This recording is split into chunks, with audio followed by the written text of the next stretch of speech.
नमस्कार, मैं हूं राहुल सिन्हा। छत्तीसगढ़ के दिन भर का अपडेट लेकर हम हाजिर हैं, जहां खबरें रफ्तार से और विस्तार से होंगी। तो चलिए अब शुरू करते हैं आपका पसंदीदा बुलेटिन, अब छत्तीसगढ़ की बारी।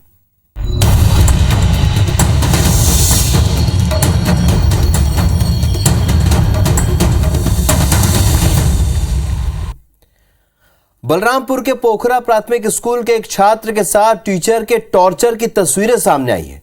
आक्रोशित परिजनों ने शिक्षक के खिलाफ कार्रवाई की मांग करते हुए डीईओ से शिकायत की।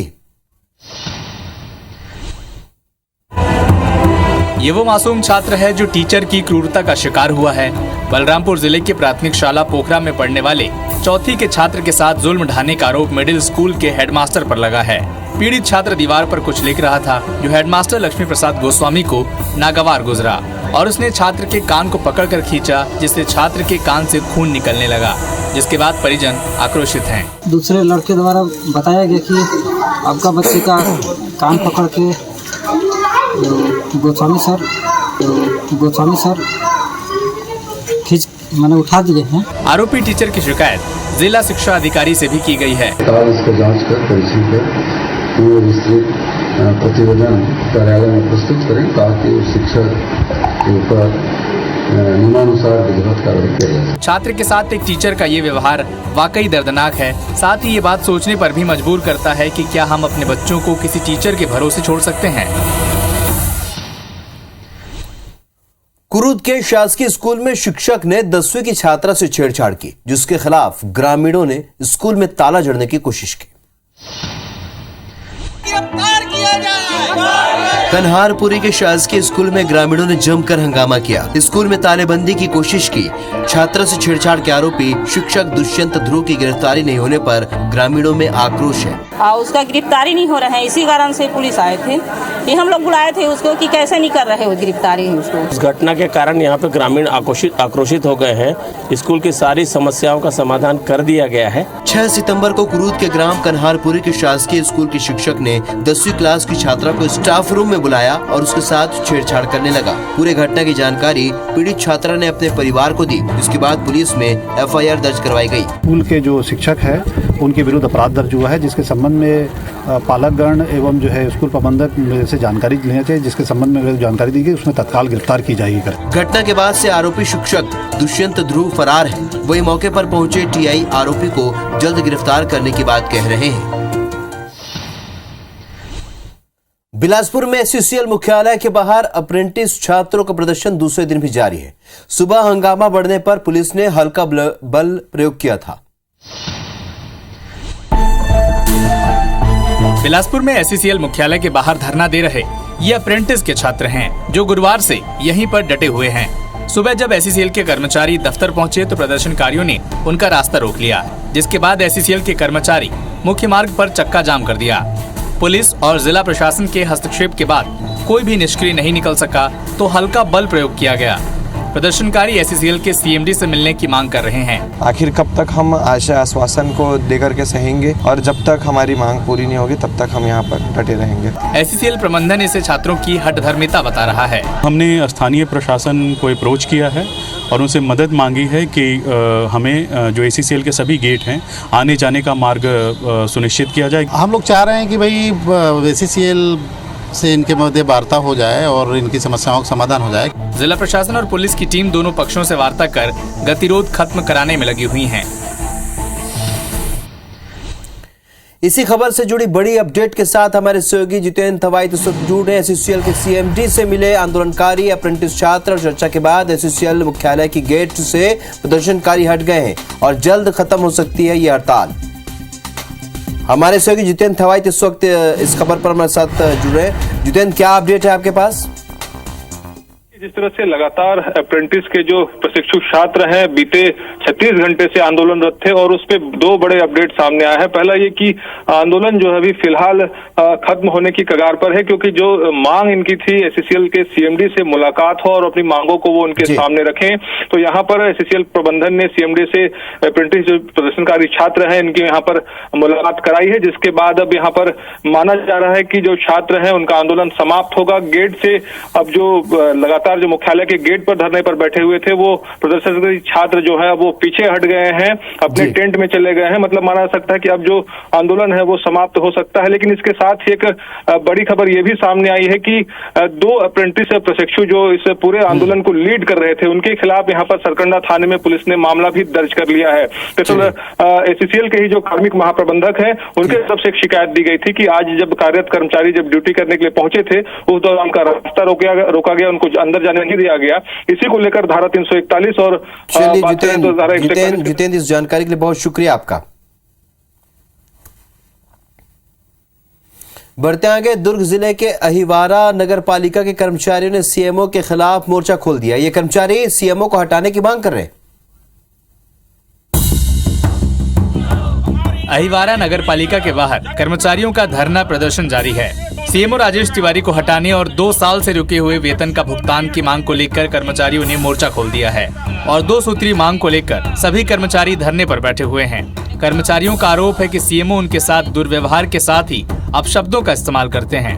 हमेशा ही छोटे बड़े किसी भी प्रकार के कर्मचारी जनप्रतिनिधि को छोड़ करके वो जैसा कि धमधा और जामुल में जैसा व्यवहार करते आए हैं, आज भी वही व्यवहार कर रहे हैं। सीएमओ राजेश तिवारी के खिलाफ इसके पहले धमधा और जामुल निकाय में भी प्रदर्शन हो चुका है। ये तीसरा महीना हो गया, हमको वेतन अभी तक नहीं मिला है। अब हमारे घर में स्थिति यह है कि हम लोग दूसरे से उधारी मांग के अपना घर चला रहे हैं। यही वजह है कि अब ये सीएमओ को हटाने की मांग कर रहे हैं। साथ ही साथ इनकी ये भी मांग है कि इन्हें जल्द से जल्द जो 2 महीने का लंबित वेतन है वो भुगतान किया जाए। जब तक सीएमओ को नहीं हटाया जाएगा, छत्तीसगढ़ में बिजली के दाम में फिर से बढ़ोतरी हो चुकी है, जिसका असर आम आदमी के साथ साथ उद्योगों पर भी पड़ने तय है। देखिए रिपोर्ट। बिजली के बिना जीवन की कल्पना भी नहीं की जा सकती। छत्तीसगढ़ में बिजली के दाम 30 पैसे प्रति यूनिट की बढ़ोतरी हो चुकी है, जिसका असर आम आदमी की जेब पर पड़ना तय है। साथ ही इस बढ़ोतरी का बड़ा असर उद्योग जगत पर भी पड़ेगा। मिनी स्टील प्लांट में हर महीने 16 लाख यूनिट बिजली की खपत होती है। प्रति यूनिट 30 पैसे की दर बढ़ जाने से एक मिनी प्लांट पर हर महीने लगभग 5 लाख रुपए का अतिरिक्त भार आएगा। 30 पैसा मतलब अगर एक फर्नेस से 16-17 लाख यूनिट चलाती है तो 5 लाख रुपए से ऊपर का प्रति माह बिजली बिल में वृद्धि हो गई है। सुना आपने। अब इस मुद्दे पर मुख्यमंत्री भूपेश बघेल क्या कहते हैं, ये भी आपको सुनवाते हैं। यहाँ के कोयला 3-4 हजार रुपये प्रति टन है, तो बाहर से कोयला 15,000 से 18,000 रुपया प्रति टन है, और इसके कारण से बिजली जो उत्पादन है वो महंगा हो रहा है। साफ है, आने वाले महीनों में बिजली की दर और बढ़ सकती है, जो आम आदमी के साथ साथ उद्योग जगत के लिए एक चिंता की बात है। बिलासपुर रेलवे जोन से गुजरने वाली 42 ट्रेनों को रद्द किए जाने पर फिर से सियासत तेज हो गई है। सीएम भूपेश ने जहां केंद्र पर हमला बोला है, तो बीजेपी ने विकास कार्यों का हवाला दिया है। South eastern central railway zone से गुजरने वाली 42 ट्रेनों को एक बार फिर रद्द कर दिया है, जिस पर अब सियासी घमासान तेज है। सीएम भूपेश बघेल ने कहा कि केंद्र सरकार को जनता की तकलीफ से कोई सरोकार नहीं है। केंद्र का एजेंडा सेवा नहीं, पैसा कमाना है। केंद्र सरकार को इससे कोई लेना देना नहीं कि आम जनता को इससे क्या परेशानी हुई है। सेवा इनका कोई एजेंडा भी नहीं है, इनका एजेंडा पैसा कमाना है। सीएम भूपेश के आरोप पर पलटवार में बीजेपी प्रदेश अध्यक्ष अरुण साहब ने कहा कि 60,000 करोड़ का विकास कार्य रेलवे में जारी है, लिहाजा यात्रियों को फिलहाल तकलीफ हो रही है। वास्तव में बड़े विकास के काम चल रहे हैं 60,000 करोड़ की, इसके कारण से थोड़ी दिक्कत आ रही है। भारतीय रेल जनता को सुविधा देने के लिए कटिबद्ध है। रेलवे ने डबलिंग, कमीशनिंग और सिग्नलिंग वर्क का हवाला देते हुए ट्रेनों को रद्द किया है। रद्द ट्रेनों में मेमू, पैसेंजर और एक्सप्रेस ट्रेनें शामिल हैं, जिससे यात्रियों की मुश्किलें एक बार फिर बढ़ गईं। छत्तीसगढ़ की 12 जातियों को एसटी में शामिल करने का फैसला लिया गया है। फैसले पर बीजेपी कांग्रेस ने क्या कहा है, देखिए पूरी खबर। केंद्र सरकार ने छत्तीसगढ़ की 12 जातियों को अनुसूचित जनजाति वर्ग में शामिल करने का फैसला किया। इस पर कांग्रेस और बीजेपी अपनी अपनी प्रतिक्रिया दे रहे हैं। भारत सरकार ने इसे जारी किए। मैं प्रधानमंत्री को धन्यवाद देता हूँ, भारत सरकार को धन्यवाद देता हूँ कि हमारी पहल को उन्होंने स्वीकार किया। मैं माननीय प्रधानमंत्री जी को, जैसा केदार जी ने कहा, बहुत धन्यवाद और उनका आभार व्यक्त करना चाहता हूं कि इन गरीब जनजातियों के लिए ये जो निर्णय किया है ये अप्रतिम है। बीजेपी के प्रदेश महामंत्री ने कांग्रेस सरकार पर इस फैसले का श्रेय लेने का आरोप लगाया है। तो मैं इस कांग्रेस की सरकार से पूछना चाहता हूं, जो आज श्रेय लेने की कोशिश कर रही है। आपको बता दें कि छत्तीसगढ़ में 12 जातियों की मात्रात्मक त्रुटि थी। इसी मात्रात्मक त्रुटि में सुधार न होने के चलते ये 12 जातियां एसटी वर्ग का जाति प्रमाण पत्र नहीं प्राप्त कर पा रही थीं। साथ ही इन्हें पढ़ाई, रोजगार समेत शासन की कई योजनाओं का लाभ नहीं मिल पा रहा था। छत्तीसगढ़ में वर्ष 2023 में होने वाले विधानसभा चुनाव के लिए कांग्रेस ने जमीनी स्तर पर तैयारी शुरू कर दी है। कांग्रेस ने 2018 में जिन विधानसभाओं में उनकी हार हुई थी, वहां पर फोकस करने का फैसला किया है। वर्ष 2018 में छत्तीसगढ़ कांग्रेस 15 साल की सत्ता पर काबिज भाजपा को महज 15 सीटों पर समेट चुकी है। अब ये सीटें भी भाजपा के पास न जा पाएं, इसीलिए जमीनी स्तर पर कांग्रेस तैयार हो रही है। इन सीटों पर प्रदेश प्रभारी पीएल पुनिया, प्रदेश कांग्रेस अध्यक्ष मोहन मरकाम दौरा करेंगे। पहले चरण में जांजगीर, मुंगेली, बिलासपुर और बलौदाबाजार जिले की सीटों का जायजा लिया जाएगा। ये पहला चरण 17 से 21 सितंबर तक चलेगा। प्रदेश की सरकार बहुत अच्छा काम कर रही, विकास की लंबी फहरिस्त है। माननीय प्रदेश अध्यक्ष मोहन मरकाम जी और पुनिया जी कांग्रेस कार्यकर्ताओं, पदाधिकारियों के साथ फीडबैक लेके शिवरी नारायण धाम और गिरोधपुरी धाम के भी दर्शन करके कांग्रेस को मजबूत करने का कार्य करेंगे। अब बात बीजेपी की, जिसमें पखवाड़े भर में कई बदलाव हुए। मूल विषय ये है कि कांग्रेस की जो स्थिति पौने 4 साल में इन लोगों ने बनाई है, अब पुनिया के आने से कोई फर्क नहीं पड़ेगा। कांग्रेस बीजेपी मिशन 2023 को लेकर एक्शन मोड में है। किसका मिशन कामयाब होता है, इसके लिए थोड़ा इंतजार करना होगा। कोरोना काल में रायगढ़ के 4 अस्पतालों में ऑक्सीजन प्लांट बनाए गए, लेकिन अब इन सभी प्लांट में ताला लग चुका है।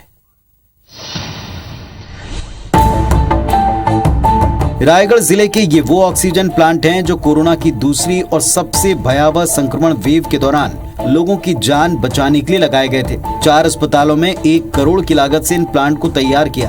अब कोरोना संक्रमण पहले की तरह जानलेवा नहीं है और न उतनी संख्या में मरीज हैं, तो ये ऑक्सीजन प्लांट भी बंद पड़े हैं। आलम ये कि अस्पतालों में ऑक्सीजन सिलेंडर एक बार फिर उद्योगों से मंगाए जा रहे हैं, जिस पर सियासत हो रही। ऑक्सीजन प्लांट की देख रेख नहीं हो रही है, उसकी समुचित व्यवस्था नहीं हुई है और आज व्यापारियों से ऑक्सीजन खरीदी जा रही है। ये बहुत ही बड़ा व्यापक भ्रष्टाचार तो है ही। इधर स्वास्थ्य विभाग फंड की कमी का रोना रो रहा है। पैसा में कुछ खराबी आई है, जिसकी बजट काफी ज्यादा है, उसको जो है बनवाने की जो क्षमता जो है सिविल सर्जन रायगढ़ के पास नहीं है। कोरोना बचाव के लिए तैयार किए गए सेटअप को दूसरी बीमारियों से लड़ने के लिए भी उपयोग लाया जा सकता है। शासन प्रशासन को इस पर वक्त रहते विचार करने की जरूरत है।